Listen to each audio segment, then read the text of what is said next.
안녕하세요. 새롭게 하소서 주영훈입니다. 안녕하세요. 연예일입니다. 안녕하세요. 안수지입니다. 네, 우리 그 결혼한 부부들 보면 꼭 어디서 어떻게 만났냐, 첫 만남이 어디였냐 이런 질문들 많이 하잖아요. 맞아요. 어떻게 만나셨어요, 남편분은? 네, 저는 의외로 네. SNS 상에 그분의 글을 제가 1년 동안 어. 흠모하다가 아, 정말요? 네, 오프라인에서 만나자마자 예. 사귀었어. 결혼하였습니다. 예. 만족하신 거죠? SNS 상이랑 실제 삶 달라요? 여기까지 하겠습니다. 네. 근데 진짜 이런 네. 러브 스토리는 언제 들어도 재밌고 그래요. 또 진짜 사람들마다 너무 다양한 것 같아요. 그럼요. 이렇게 남녀 사이에도 참 만나는 사연들이 참 네. 가지각색인데 우리가 하나님 만난 사연을 들어봐도 네. 사람마다 다 정말 여러 가지 스펙타클하고 다양한 사연들이 있는 것 같아요. 네, 오늘 모실 분도 아주 특별하게 하나님을 만나셨다고 해요. 네, 오늘 모실 분은요, 정말 고난 그 자체였다라고 말씀을 드릴 수가 있겠는데, 중학교 때 아버지를 여의시고, 또 어머니도 신장 기증을 하신 후에 편찮아지시고, 동생마저 불의의 사고로 잃게 되고, 정말, 뭐 짧게 이야기할 수 없는 특별한 사연을 가지신 분이라고 합니다. 맞아요. 그래서 그 고난 중에 이제 그 우리의 주님을 만나야 되는데 네. 주님이 아닌 그 술주자의 주님을 만나서 네. 알코올 중독으로 오래 고생을 하셨다고 네. 합니다. 또 사춘기 시절에는 어머니 속을 새까맣게 태우시면서 네. 이제 주님을 만나고 180도 네네. 다른 삶을 사셨다고 해요. 네네. 오늘 모실 분 지연호 목사님 지금 모셔볼게요. 네, 지현우 목사님 어서 나오십시오. 어서 오세요. 반갑습니다. 네, 반갑습니다. 네, 반갑습니다. 예전에 좀, 네.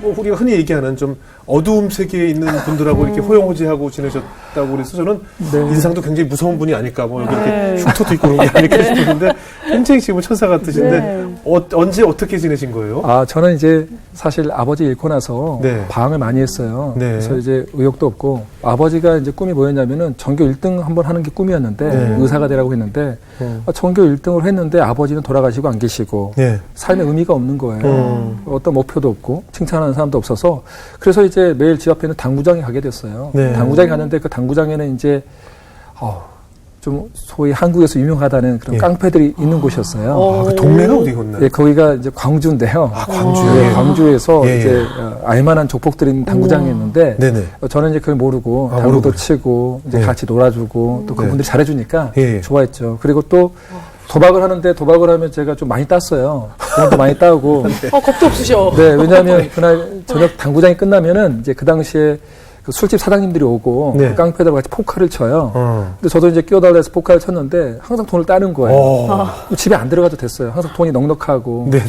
또 사우나 가서 옷 갈아입고 네. 또 일어나서 또 당구장 출근하고 네. 이렇게 살았었던 거죠. 그 20대 때인가요? 예, 그게 이제 10대 에서. 후반 때. 학생이요? 예, 그때는 학교 안 다녔죠. 예, 자퇴를 했기 지금 얘기 때문에. 들으면 자연적으로 그쪽으로 갈 것 같은데 그쪽으로 이제 그죠. 네. 이제 예, 한 구역 정도 맡으실 이제 레벨이 될 것 같은데. 예, 그럴 수 있었는데요. 네. 아침 어머니가 예. 그때마다 이제 항상 양손에 빵을 들고 당구장에 찾아오셨어요. 예. 그 이유가 뭐냐면은, 저희 아들, 이, 밖에 나가면 사고 친데, 이렇게 형님들이 보호해줘서 고맙다고, 빵은 드시고 당구 치라고. 예.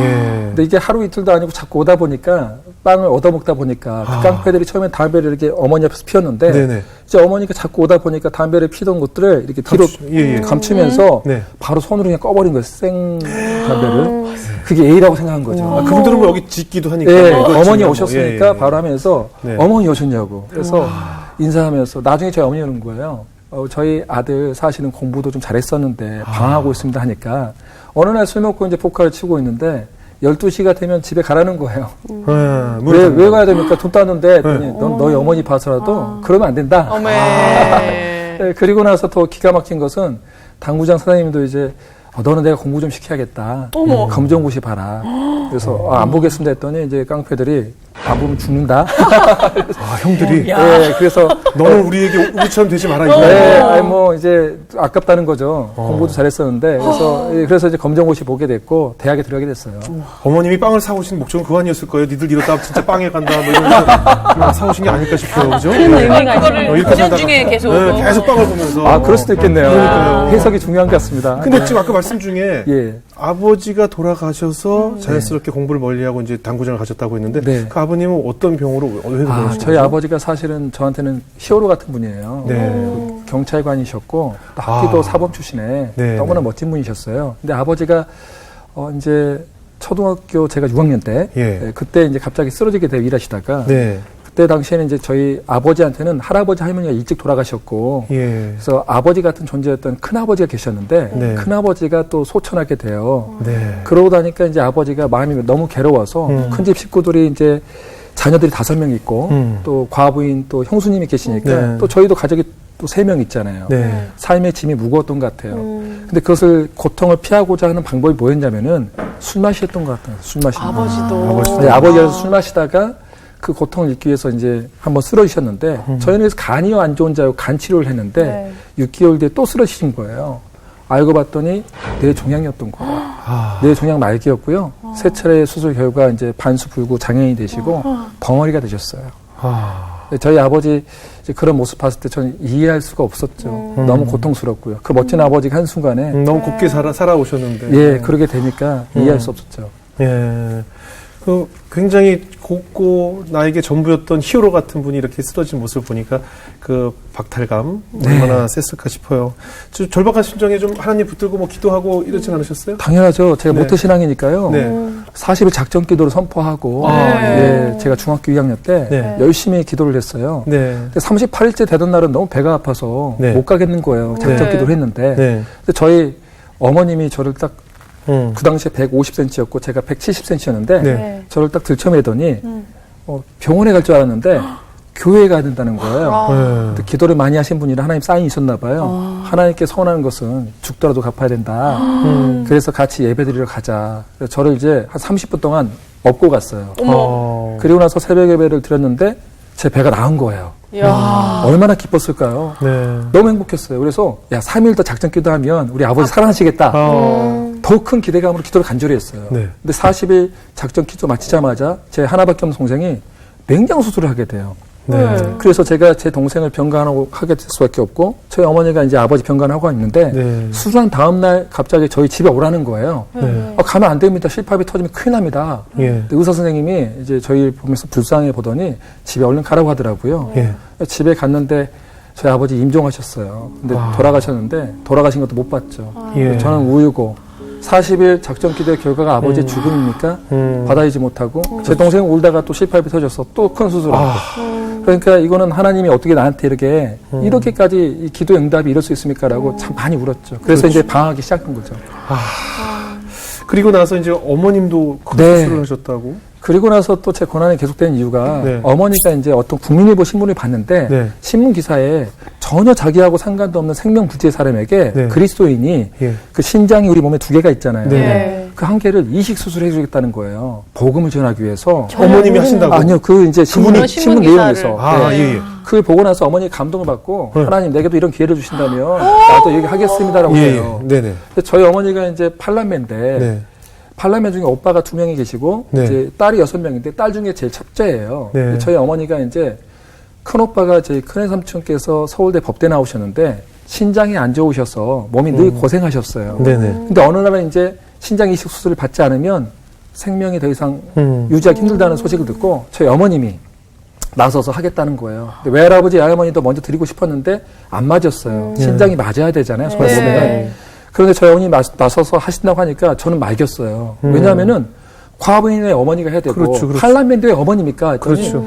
다른 사람들은 뭐 찬사를 보내고 어머니 신앙에 대해서 높여주는데 자식인 저한테는 말도 안 되는 그럼요, 거예요. 당연하죠. 그럼요. 예. 그러니까 저는 이제 또 그것을 막기 위해서 하는 게 뭐였냐면은 참 제가 어릴 때 봤던 그 모습 그대로 따라했던 것 같아요. 그게 뭐냐면 이 문제를 해결할 수 없으니까 어머니 앞에서 술을 소주 대병을 마셔버렸어요. 그러면 토하고 피토하고 이렇게 가면 안 가겠지. 그래서 제가 문제 해결 방식이 뭐였냐면은 피를 토하면서 술을 마시면 안 가겠다고 생각했는데 그런 저를 우시면서 그러더라고요. 피까지 토하고 아무것도 못할 정도로 쓰러져 있는데 언젠간 너도 십자가 복음을 알게 될 날이 올 것이다. 아들아, 너를 축복한다. 라고 하면서 떠나버렸어요. 그리고 저를 작은 애삼촌에 맡겨 떠났는데 네. 버림받은 기분이었어요. 그리고 나서 이제 어머니가 수술한 뒤에 돌아오셨는데 네. 또 그게 충격이었어요. 40대인 어머니가 60대의 할머니처럼 지팡이를 짚고 허리를 피지 못하고 어머. 왜냐하면 수술이 잘못된 건가요? 아니요, 그 당시 수술 기술이 좋지 않았기 때문에 신장이 하나 없기 때문에 필 수가 없는 거예요. 이런 생활을 하루 이틀도 아니고 2년 동안 해야 됩니다. 2년 동안. 2년 동안 지팡이 짚고 다니는 모습을 제가 봤을 때 저한테는 하나님 어떤 모습이었을까요? 원망이죠. 이해할 수 없었고 네네. 다른 사람들은 찬사를 보내고 그 간증에 대해서 박수를 치고 하나님 살아계신다지만 저한테는 죽은 하나님이었어요. 예. 너무 아팠죠. 아이고, 정말 지금까지 얘기를 들었는데도 어떻게 이렇게 고난이 끊이지 않을까. 그리고 또 우리 목사님께서 얼마나 심적으로 그 어린 나이에 반항심도 들고 하나님에 대한 불만이 컸을까 생각이 들어요. 그런데 또 여기서 끝이 아니고 또 동생에게 또 사고가 생겼어요. 어떤 사고인가요? 제가 이제 대학에 가서 자격증도 따고 네. 돈을 벌다 보니까 네. 어머니가 너무 좋아하신 거예요. 네, 그래서 네. 돈을 열심히 벌어서 300만 원을 벌어왔는데 네. 270만 원은 어머니 드리고 어머나. 이제 10만 원은 동생을 줬어요. 네. 20만 원 제가 쓰고 동생이 그런 거예요. 형, 어떻게 돈을 이렇게 많이 갖고 와? 대학 가서 자격증을 따고 공대에 가면 아르바이트를 하더라도 돈을 많이 번다. 그랬더니 동생이 갑자기 아이캔이라고 영어를 딱 책상에 딱 붙여놓더니 예. 아이캔. 예, 아이캔 막 그런 거예요. 그래서 자기도 할 수 있다. 머리도 삭발도 하고요. 예. 제가 놀렸어요. 네가 깡통이냐? 아이캔. 네가 깡통이야? 놀렸더니 자기 잘할 수 있다고. 그러더니 1년 만에 1년 공부했는데 저보다 더 좋은 대학에 합격한 거예요. 예, 공대요. 어머니가 얼마나 춤을 췄겠어요. 그럼요. 너무 좋아했죠. 그런데 이제 양복도 있고 어머니도 행복해서 양복도 맞춰주고 예, 예. 신입적 환영회가 됐는데 안 들어오는 거예요, 집에. 네. 밤 12시에 전화가 왔는데 동생 친구들이 큰 사고 났다고 빨리 오라는 거예요. 알고 봤더니 이제 동생이 대학교 입학식 날 싸움이 붙었는데 대학로에서 술 취한 상태에서 싸움이 붙었는데 치고받고 하다가 넘어졌는데 넘어진 순간에 이제 음주운전 차량이 제 동생의 머리를 깔고 지나가 버렸어요. 그리고 나서 병원에 갔는데 이제 의사 선생님이 제 동생 어디 있습니까? 라고 하니까 지금도 생생해요. 그게 1997년도인데 CT 촬영한 사진을 보여줬는데 의사 선생님이 이런 거예요. 머리뼈가 세 군데 깨져서 뇌압이 차서 1시간 안에 죽습니다. 그러니까 지금 장기 기증하시면 좋겠다고. 그런데 제가 무릎을 꿇고 제 소원은 제가 제 동생 결혼시켜서 내가 큰아버지 역할, 아버지 역할 하는 겁니다.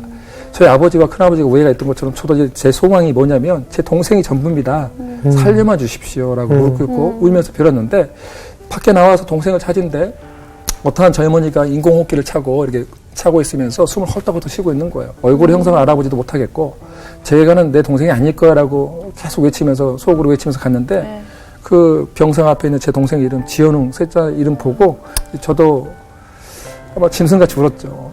믿기지가 않아서. 근데 진짜 1시간 지나니까 이제 호흡도 끊어지고 그다음에 이제 혈압도 떨어지고 그래서 뚜 소리가 나더라고요. 기계음이. 그러면서 이제 간호사분이 그러더라고요. 이 시간 지현웅 군은 법적으로 사망했습니다라고 하니까 짐승같이 울었죠. 제 표현은 이게 맞는 것 같아요. 짐승같이 울었어요. 네, 이해가 됩니다. 근데 그때 이제 또 제 관건은 어머니가 어떻게 말을 해야 되는가. 어머니가 오셨는데 어머니는 동생을 보자마자 기절하셨어요. 그게 어머니의 마음 같아요. 그럼요. 눈물만 뚝뚝 흘리고. 동생을 잃은 마음과 아들을 잃은 마음은 다르죠. 예, 다르죠. 예, 나중에 알게 될 만큼 이게 너무나 큰 아픔이었던 거죠. 당신은 또 남편, 또 당신 본인, 또 이제 사랑하는 또 둘째 아들까지 다 그렇죠. 아마 우리 지목사님보다 더 큰 고통이 아니셨을까 싶어요. 맞아요. 네. 맞아요. 어떻게 예. 겪어내셨어요, 어머니는? 자식을 보내고. 어머니는 한 번도 하나님을 원망한 적이 없으셨어요. 어머니는 늘 예. 그냥 집에 보면 최후의 만찬 그림이 있는 네. 사진 앞에서 주저앉아서 하나님 내 마음 아십니다. 하나님의 내 마음 아십니다라고 계속 중얼중얼하고 있었고요. 네. 그렇게 계속 기도만 하고 계셨어요. 동생을 잃고 목사님 살 가운데 정말 많은 변화가 있었을 것 같은데 매일 술에 취해 사셨다고 예, 들었어요. 우리 어릴 때 고향했던 섬진강에서 동생은 화장제를 뿌리면서 네. 내가 너를 죽인 놈들 다 죽여버릴 거야. 나도 너 따라갈 거야. 예. 그래서 충분히 공감이 따라갈 거야 하면서 이제 했는데 이제 칼도 사고 이제 어떻게 하면 더 죽여버릴까 이제 할까. 예. 근데 어머니를 보니까 미칠 것 같은 거예요. 네. 어머니는 맨날 쓰러져서 울고만 계시고 네. 나까지 만약 동생을 죽인 사람들을 다 죽이고 자살해버리면 극단적인 선택을 하게 된다면은 네. 내 어머니는 어떻게 될까? 그렇죠. 그러니까 사람이 문제를 해결할 수 없으니까 네. 너무나 큰 압박이 고통이 있으니까 고통을 피하려고 술을 먹다 보니까 하루 7병, 8병 마시는 거예요, 소주를.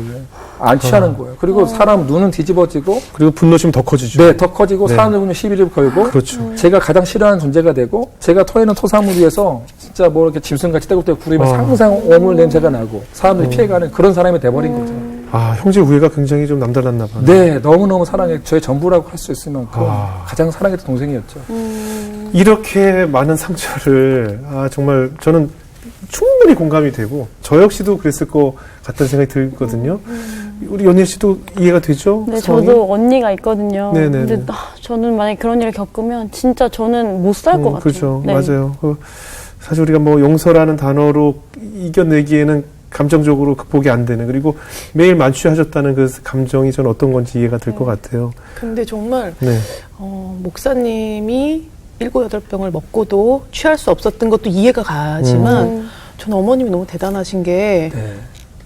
그 와중에 기도하는 게 주님 내 마음 아시지요. 그러니까 믿음이 단수가 그냥 너무 높으신 분인 거예요. 제가 볼 때 정말 그래서 아니 어머님은 그 사고를 다 경험하시고 더 한 것은 또 그 큰아들의 방황. 예. 큰아들이 이렇게 매일 술 먹고 그것 때문에 결혼하는 모습까지 보셨잖아요. 그렇죠. 예, 그러니까 어머님은 사실 우리 목사님보다 더 큰 고통을 안으로만 삼키신 거니까 얼마나 그 고통이 컸을까 생각이 들어요. 하나님께서 우리 지 목사님의 마음을 어떻게 만져주셨나요? 먼저 첫 번째로는 이제 네. 어머니께서요, 제가 이제 군대 안 가도 되는데, 네. 군대를 안 갈 수 있는 방법을 허락하지 않고, 네. 너는 군대 가야 사람 될 것 같다. 네. 예, 그래서 너는 군대 가야 사람 될 것 같은데, 군대 가랬더니 제가 이렇게 협박을 했어요. 저 그러면 죽어버릴 겁니다. 사고 칠 겁니다. 아니야, 내가 하나님께 기도했는데, 너는 군대 가도 안 죽어. 그런데 한 가지 엄마 부탁 좀 들어줘. 뭔데요? 했더니 군대 가기 전에 입대 영장이 나왔는데 교회에서 하는 1대1 양육을 좀 받았으면 좋겠어. 엄마 마지막 소원 좀 들어줘. 어머니 1대1 양육을 왜 제가 받아야 됩니까? 내가 모태신앙으로서 열심히 다녔지만 아버지 돌아가셨고 어머니 그러게 되셨고 동생까지 죽었는데 내가 왜 그 하나님 믿어야 됩니까? 그때 또 우시면서 엄마의 하나밖에 없는 소원 좀 들어주라. 그래서 제가 속으로 얘기했어요. 누가 나를 양육을 해? 알겠습니다라고 했는데 정말 저희 교회가 큰 교회였는데 저를 양육하겠다는 사람이 안 나타나는 거예요. 무섭죠. 무섭죠. 맨날 술 취하고 냄새나고 교회 술 냄새 풍기고 죽어도 못하죠. 예, 동네에서 유명한 뭐 이게 안 좋은 사람이 됐는데 네. 그런데 어느 날 갑자기 젊은 목사님한테 전화가 왔어요. 부목사님인데 우리 교회에서 가장 오랫동안 새벽 예배 끝나고 기도를 많이 하신 분인데 이분이 감동을 받고 자기가 양육하겠다 연락이 왔어요. 그리고 이제 만났습니다. 만났는데 이분이 저한테 아무 말도 안 하는 거예요. 네. 말을 하면 싸움을 붙잖아요. 왜 말을 안 할까 쳐다봤어요. 근데 이분이 저를 보더니 우시더라고요. 그래서 왜 울지? 내가 울어야 되는데. 기분이 좀 안 좋아지기 시작했어요. 근데 가까이 오더니 또 엉엉 우는 거예요. 뭐 이런 사람이 다 있어. 일어나서 가려고 했는데 저를 꽉 껴안아 주시는 거예요. 근데 너무 저는 이제 그 기분이 별로 안 좋아서 그 사랑을 모르니까 밀치고 나가려고 했는데 아마 농개가 살았으면 이러지 않았을까. 꽉 끼고 안 밀쳐져요. 이렇게 이러면서 뭘 하냐면 아직도 그 기도가 잊혀지지가 않는 이유가 뭐냐면은 너무나 놀라운 성령의 기도였거든요. 네. 하나님, 우리 현우 형제의 마음은 하나님밖에 위로할 수 없습니다. 제가 어떻게 우리 인간들이 위로할 수 있습니까? 하나님 위로해 주시고 돌봐주세요. 거기까지는 제가 뭐 들을 수 있는 뻔한 말들이었어요. 네네. 근데 그 다음 말이 저한테 충격이었어요. 예. 기도하시는데 하나님 막 간절히 기도하면서 그게 진심이 느껴졌는데 제가 혹시 네. 그때 죽어서라도 이 형제가 살 수 있다면 도와주세요. 그 한마디가 우리 목사님을 살리셨네요. 근데 그게 입 바른 말이 아니라 진짜 마음이 느껴졌어요. 네, 정말 친가족에게도 쉽게 할 수 없는 그런 이야기였을 텐데. 완전 정말 예수님의 마음 그 예. 자체. 예, 그래서 이제 1대1 양육이 키가 둘 다 180인데 예. 껴안고 우는 게 첫 번째 양육이었어요. 아무것도 안 하고 1대1 양육이 둘이 1시간 동안 우는 거. 그리고 나서 제 살인 충동은 없어졌어요. 예술의 인격들을 영접하지는 않았지만 네네. 사기가 없어지고 처음으로 느껴본 동생 죽어보고 나서 처음으로 느껴본 따뜻한 그런 사랑. 그렇죠. 네, 거기에 이제 제 사기가 없었던 것 같아요. 눈 녹듯이 그냥 그 예수님의 품을 체험하셨네요. 네, 처음으로 느껴보는 평안함이었어요. 그 분노찬 나를 그 누가 안고 이렇게 눈물을 흘리면서 내 목숨과 바꿔서라도 이 사람을 살려달라는 기도를 누가 할 수 있겠어요? 맞아요. 예. 아마 목사님께서도 그런 기도를 받으셨기 때문에 그 이후로 그런 기도를 또 나눌 수 있는 분으로 되시는 게 아닐까 싶어요. 네, 맞습니다. 사랑은 받은 대로 주는 거니까요. 맞습니다. 예, 그렇게 받으신 것 같아요. 그럼요. 어떠세요? 그 목사님에게 어머님은 정말 제가 지금 보니까 그 어머님의 기도, 네. 어머님이 정말 목사님에게 보이지 않는 곳에서 그 눈물 흘리셨을 그 기도가 지금의 목사님을 살리셨다라고 생각이 들어요. 그럼요. 목사님에게 어머님은 어떤 분이시나요? 저희 어머니는 제 삶의 모범이자 네. 스승입니다. 네. 그래서 저희 삶의 예배자는 어떤 것인가 보여줬는데요. 그 이야기를 잠깐 나누면 이런 것 같아요. 1997년도에 한 아들은 죽었잖아요. 네. 그리고 또 과부의 상태에서 또 네. 한 아들은 술 중병이 됐잖아요. 네. 그러면 얼마나 창피할까요? 그렇죠. 이렇게 예수 믿었는데 결과는 남편 죽고 네네. 한 아들은 죽고 한 아들은 술 중병이 되고 네. 근데 그 애도 또 어김없이 저희 어머니가 소년부 교사로 섬기고 있었는데 네. 어느 지역교회에서 네. 또 예배를 드린 주일이 찾아온 거예요. 네네. 근데 누가 주일 예배를 드리고 싶겠어요? 예. 자식이 이러는데. 예. 그런데 안 가면은 또 이제 자기가 맡겨진 영적인 아이들이 고와 같이 또 뿔뿔이 흩어질까봐 또 괴로운 거예요. 네. 그래서 이제 눈물을 머금고 예배를 드리러 갔습니다. 예배를 드리러 갔는데 그냥 눈물 흘리면서 예배만 드렸죠. 그리고 이제 분반 공부가 시간이 됐어요. 아이들이 선생님 왜 우세요 하니까 사실은 너희 형이 죽었다라고 하니까 어머니도 울고 애들도 울었어요. 어떻게 보면 인생에 있어서 가장 비참한 때잖아요. 네네. 근데 그 가장 비참한 때에도 저는 뭘 배웠냐면 인생에 가장 큰 고난이 올지라도 우리는 하나님께 예배드리는 예배자구나. 예배란 저런 거구나. 그래서 그걸 보고 저는 배우게 됐고 그 아이들도 보고 배우지 않았을까요? 근데 하나님이 그 예배를 기뻐 받아주셨어요. 그 다음부터 반이 계속적으로 성장하더니 네. 그 이후에 연말에는 이제 반을 쪼갤 만큼 사람들이 아이들을 계속 보내준 거예요. 근데 저희 어머니가 전남 노회에서 이제 최우수 교사상을 받았는데 더 기가 막힌 것은 대통령상보다 국무총리상보다 하나님이 나를 인정해준 이 상이 너무 크다는 거예요. 춤을 추시는데 비천한 자를 기억하는 이에게 감사하라. 그의 인자가 무궁하리로다. 춤을 추면서 노래했죠. 그건 저희 어머니 예배가 무엇인지를 그 학생들과 제가 배우지 않았겠어요. 그리고 나서 10년 동안 누구를 위해서 기도했겠어요. 술 중병인 저를 위해서 기도했단 말이에요. 그래서 제가 10년 동안 10년 뒤에 똑같은 일이 발생된 거예요. 제 인생 가운데 가장 비참한 일이 발생된 거예요.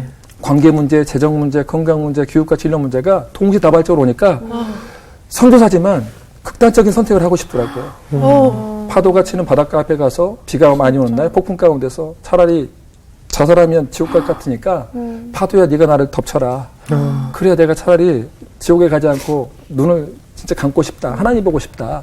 이런데 우리 안에 성령께서 저를 인도하시는 게 뭐냐면 그 당시에 주품의 품어소라는 찬양을 하게 하시는 거예요. 그러면서 다시 한번 용기를 내서 기억나게 하는 거예요. 너희 어머니가 가장 인생의 비천한 가운데 예배를 드렸던 것처럼 너도 예배자야.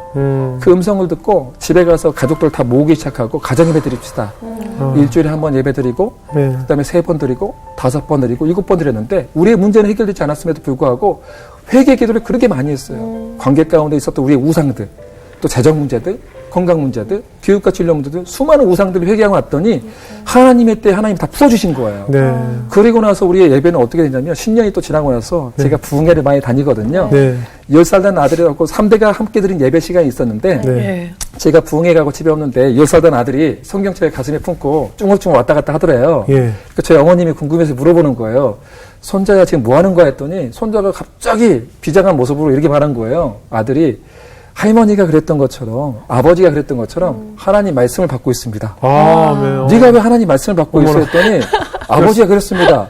아버지가 우리 집에서 아버지가 없을 때는 영적인 가정이 저라고 했습니다. 오늘 가정 예배는 제가 인도하기 때문에 하나님 말씀을 받고 있는 중입니다 했더니 할머니가 웃음이 나오는데 입을 탁 막고 그래 알았다 손자야 하면서 잠깐 빠져나갔대요. 손자야 혹시 말씀 받았니 했더니 말씀 받았습니다. 가족들 다 모이세요. 딱 하더니 모여서 오늘 말씀은 사도행전 27장 보호하시는 하나님입니다 라면서 처음에 사도신경을 고백하고 찬송가 2장을 부른 다음에 보호하시는 하나님 말씀을 전했는데 그 말씀이 우리 가정에 꼭 필요한 말씀이었고 사랑하는 저희 어머님이 가장 큰 은혜를 받고 많이 우셨대요.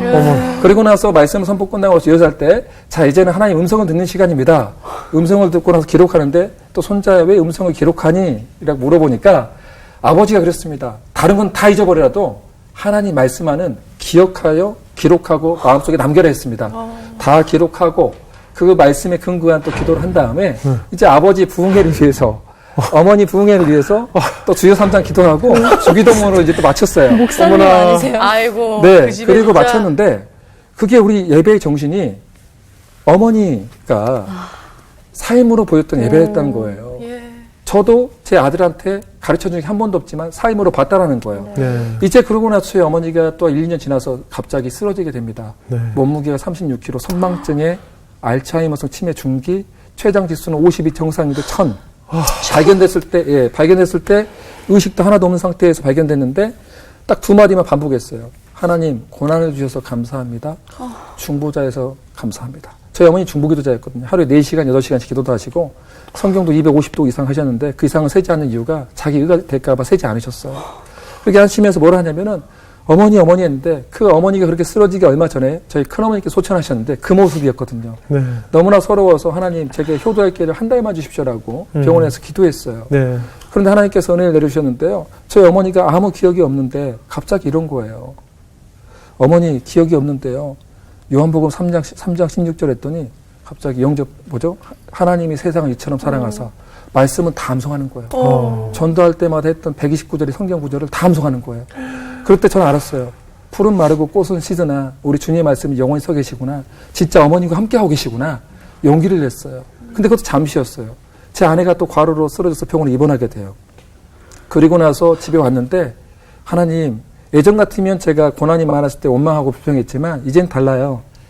연단되었기 때문에 설거지를 하면서 주께 감사하세 그는 선하시며 그의 인자와 자비가 무궁하리로라는 찬양했는데 그 찬양을 올려드렸어요. 그래서 저 방 한쪽에서 우리 아이들 샘과 에스더가 나는 예배자며 찬양 소리가 올려드린 거예요. 밤 8시만 드리면 가정 예배를 드리는데 아이들아 너희들이 왜 지금 예배를 드리니 했더니 오늘 아버지도 너무 힘들게 보이고 어머니 입원했으니까 저희들이 오늘 예배를 드려야겠습니다 라고 한 거예요. 근데 저희 아들이 딱 그런 거예요. 갑자기 봤더니 거실에서 같이 드려. 아빠 누워있을 테니까 했더니 아들이 뭘 하냐면 에스더 무릎 꿇어. 오빠 왜? 그러세요. 오빠 왜? 했더니 지금 우리 집에 위기상이다. 오늘 주여 3장 무릎 기도해야 된다 하면서 하나님 할머니 낫게 해주세요. 하나님 아이고. 엄마 낫게 해주세요. 부르짖으면서 기도한 거예요. 근데 6개월 뒤에 저희 어머니 쓰러진 당일날의 기억을 제외하고 모든 기억이 돌아왔어요. 그리고 살도 36kg였는데 48kg가 됐어요. 좀 이따 영상을 보면 알겠지만 몸도 살이 좋아지고 말도 안 되는 그런 일이 벌어지게 됐어요. 이게 예배, 저희 어머니는 그래서 삶의 예배자였고 그 예배는 손자는 노인의 면류관이요. 아비는 자식의 영원하는 이 잠언 17장 4절의 말씀이 실제로 이루어지구나. 우리 가정에 진짜로 이루어졌구나라는 것을 보여줬던 분이 바로 저희 어머니라고 저는 설명하고 싶습니다. 지금 말씀하셨는데 그 영상을 좀 저희가 볼 수 있다고 하거든요. 네네. 어머님 최근에 어떻게 지내시는지 최근 영상인 거죠? 최근 영상입니다. 최근 영상. 예. 알츠하이머 병을 앓고 계신데 한번 영상 보겠습니다. 하나님 아버지 감사합니다. 저희 가정에 믿음의 유산을 받고 남기는 가정되게 하심을 감사합니다. 아들이 거룩한 가정을 이루어 하늘 행복자로 살게 하심을 감사합니다. 그리고 아들이 사방팔방 다니면서 하늘의 크고 비밀한 말씀을 증거하는 복음의 나팔로 살게 하심을 감사합니다. 만남 가운데 축복의 통로가 되게 하시니 감사합니다. 이 모든 것이 하나님의 은혜입니다. 하나님 홀로 영광 받으소서. 아들을 사랑하고 축복해. 어머나. 세상에. 제가 볼 때는 전혀 아프신 분 같지가 않거든요.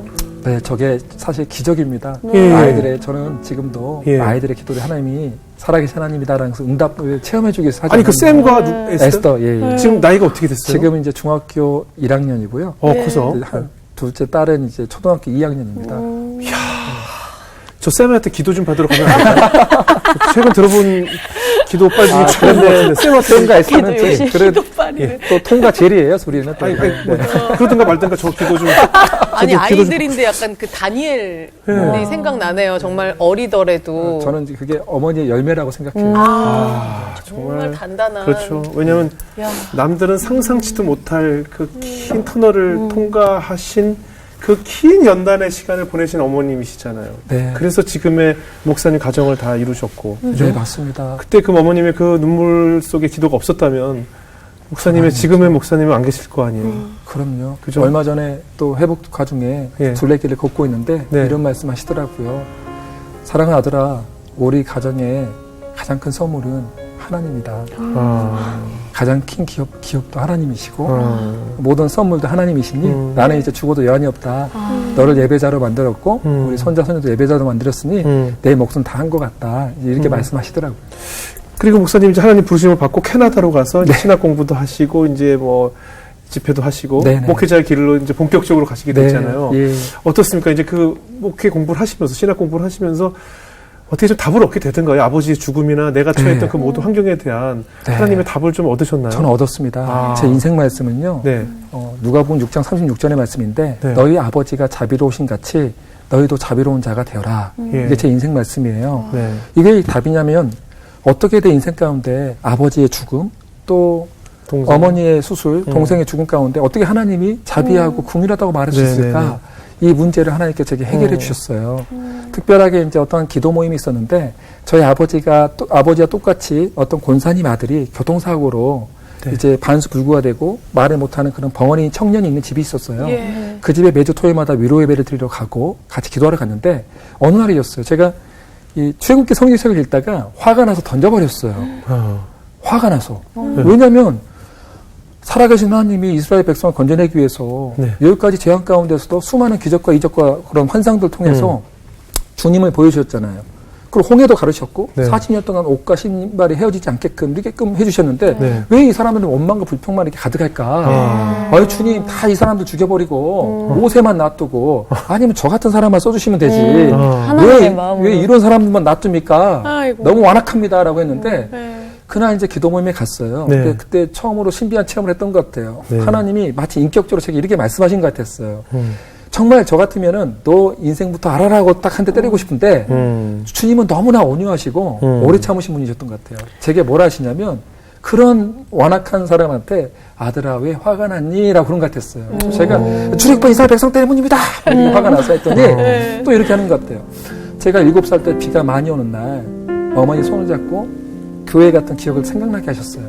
그때 기도 제목이 비를 그치게 해주세요라고 기도했는데 정말 비를 그치게 했던 너의 하나님이었다는 것을 기억나게 하셨어요. 그리고 너희 아버지는 병원에서 3개월밖에 살지 못한다 했는데 내가 그 기한을 연장해서 2년을 살게 하지 않았느냐. 그리고 그 당시에 매일 아침 저녁으로 저희가 가정예배를 드렸는데 벙어리인 저희 아버지가 가정예배 드릴 때마다 나 같은 죄인 살신 찬양을 하셨어요. 그리고 찬양 예배가 끝나면 또 벙어리 하시는데 하나님께서 해석해 주기를 많은 사람들은 그 입술로 사람을 정죄하고 비난하고 참수하는데 너희 아버지는 나만을 찬양하다가 천국 갔는데 무엇이 부족하니? 그리고 너희 어머니를 통해서 큰애 삼촌 집안에 구원이 임했고 또 제게는 수많은 기적과 이적과 환상을 보여준 게 너무나 많았는데 저는 인격적인 주님을 만난 적도 없었고 내 인생의 주인이 나라는 것을 알게 되니까 두려워 떨기 시작하는 거예요. 네. 무릎 꿇고 하나님 출애굽한 이스라엘 백성보다 악한 사람이 접니다. 어떻게 저 같은 사람이 용서가 됩니까? 벌벌 떨고 있는데 하나님 그러신 거예요. 내가 그래서 예수를 주지 않았니? 그러면 저는 그때 무릎을 꿇고 간절히 손을 모으면서 이렇게 기도했어요. 제 인생의 주인 되었던 제 모든 죄악들을 회개합니다. 이제는 예수님만이 내 인생의 주인 되시고 왕 되십니다. 주님 정말 이제 간절히 바라오니 나는 당신의 것입니다. 라고 선포를 했더니요. 갑자기 하늘로부터 내려온 뜨거운 영이 임하더니 상상하지 못한 기도를 하게 되는 거예요. 어떤 기도를 하게 되냐면 하나님 지금 구원의 확신을 주고 이렇게 은혜의 기쁨을 누렸던 것처럼 제 동생을 죽인 사람들도 얼마나 힘들겠습니까? 어머. 제 동생을 죽인 사람 누구누구 지금도 이름 기억나요. 네네네. 이 이렇게 있는데 이런 사람들 한 명 한 명을 가장 존귀하신 예수님이 축복합니다. 저를 용서해 줬던 것처럼 저도 그들을 용서합니다. 그리고 하나님 그들도 예수님 만나서 이 자유함을 누리게 해주라는 기도가 나왔어요. 근데 이 기도는요 제 기도가 아니고 제가 이렇게 용서하지 못하면 제가 죽을 것 같긴 아는 우리 성령께서 말할 수 없는 탄식함으로 로마서 8장 26절의 말씀처럼 저를 위한 기도였던 거죠. 그래서 저는 성령의 도우심에 따라 용서할 수 있었고 지금 이제 더 이상 그런 분노나 그들 죽이고 싶다는 마음은 그 사건 이후로 없어요. 한 번도 없습니다. 지금도 기도하고 있습니다. 결국 분노라는 것이요. 어떤 대상을 향한 분노가 그 대상을 죽이는 게 아니라 분노를 품고 있는 나를 죽이게 되더라고요. 맞아요. 예. 그 예전에 영화 미량이라는 영화를 보고 저희가 항상 그런 얘기 많이 맞아요. 했었어요. 전 전도연 씨 대사 중에 그 내 딸을 죽인 범죄자가 교도소 안에서 하나님이 나를 용서했다고 하니까 내가 너를 용서 안 했는데 누가 너를 용서하면 막 울분하는 장면이 기억나면서 저희도 그때 과연 우리가 그렇게 할 수 있을까? 나의 가족을 해한 그런 우리의 적으로 느껴지는 사람을 과연 나는 주의 이름으로 용서할 수 있을까? 뭐 이런 토론들을 많이 했던 기억이 나는데 지금 말씀을 들으니까 그건 내가 스스로 가질 수 있는 마음이 아니네요. 아버지의 그 은혜를 예, 먼저 체험한 사람, 성령이 또 성령의 임해야 도우심이 있는 사람. 용서가 가능한 거네요. 그냥 말로만 용서한다고 되는 것이 안 아니네요. 됩니다. 예. 아, 정말 큰 경험하실 것 같아요. 예. 저는 약간 구체적으로 예. 지금 사실은 이런 일을 겪는 분이 있거든요, 분명히. 네. 그러니까 바닥을 치고 원망과 정말 분노가 사그라들지 않는 사람이 정말 구체적으로 할 수 있는 그런 솔루션을 줄 수가 있을 것 같아요. 어떻게 기도하면 예. 돼요? 그거는 사실은 먼저 예배자로 바로 서는 거예요. 그 예배자라는 것은 아무나 서는 게 아니고 인생의 희노애락 가운데 내가 잘 될 때에도 나는 당신의 은혜와 긍휼이 필요한 사람입니다. 내가 이렇게 힘들 때에도 주님, 나는 이렇게 내 힘으로는 용서할 수도 없고 당신의 뜻대로 원수 상하지 못하는 그런 연약하고 비참한 사람입니다. 내게 은혜와 긍휼을 내려주세요. 베풀어 주세요라고 그런 예배를 드렸을 때 하나님이 서서히 그의 마음 가운데 힘을 주시고 용기를 주시고 그 마음 가운데 넉넉한 여유의 마음도 품게 하세요. 그런 사람 얼굴이 빛나게 되고요. 마음의 조급함도 다 없어지게 되는 거죠. 예배자라는 것이 가장 중요합니다. 우리는 그 하늘로부터 이런 그런 공급의 거룩함이 없이는 절대로 우리는 살아갈 수 없어요. 그런 것이 없으면 용서라는 감정 자체가 생기지가 수가 없는 거군요. 그 순간에 잠깐 할 수는 있지만, 있겠지만은 예. 또 이게 또 풀려요. 돌아오죠. 예. 말로는 용서했다고 하지만 맞아요. 내 마음속에 일단 분노가 사라지지 예. 않을 것이고 올바로 용서가 될 수가 없겠죠. 근데 지금 신학 공부를 캐나다 가서 하셨어요? 예, 캐나다에서 캐나다 했어요. 어디서? 트리니티 신학대학원에서. 아, 근데 공부했습니다. 어떠세요? 이제 낯선 곳에서 공부하시고 생활하시려면 아무래도 국내에서 할 때보다 훨씬 더 생활고나 여러 가지 힘드셨을 것 같은데. 많이 힘들었습니다. 네. 저는 그곳이 광야라고 생각해요. 아, 그래요? 제 인생의 광야였던 곳이 캐나다다. 왜 좋은 곳이잖아요. 예, 계속 밴쿠버하면 강의하셨다가 거기가 제일 좋을 것 같은데. 아, 예, 아니에요. 지금 들었던 얘기 중에 제일 따뜻하고 나는 좋은 제일 것 하고 같은데요. 싶은데. 제 광야였어요. 왜냐하면 예를 들어서 저는 광야에서 혹독하게 관계 문제, 재정 문제, 건강 문제, 교육과 진로 문제 가운데 하나님을 신뢰하는 법을 배우기 때문에 네. 혹독한 연단의 시간을 겪을 수밖에 없었어요. 아, 왜요?